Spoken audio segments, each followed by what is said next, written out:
মোৰ নাম খুশালী ডেকা। আজি মই এটা কবিতা আবৃত্তি কৰিব ওলাইছোঁ। কবিতাটোৰ শিৰোনাম ভাং ভাং ভাং ভাং।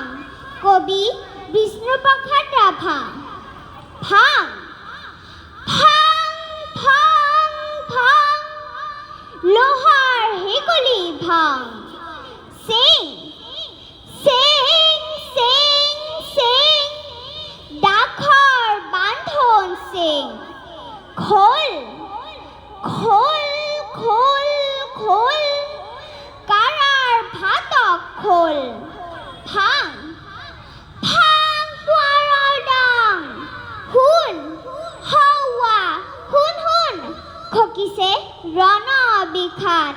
মুক্ত কাষেৰে দীপ্ত ৰঙা নিচান। ৰক্তেৰে ৰঞ্জিত সুৰুজ উদীয়মান। শুন মুকুটেৰ সূৰ্যৰ আহ্বান। হালোৱা যোৱা হেৰো মজদুৰ কিষাণ। মুক্তিমান মুক্তিমান মুক্তিমান। ধন্যবাদ।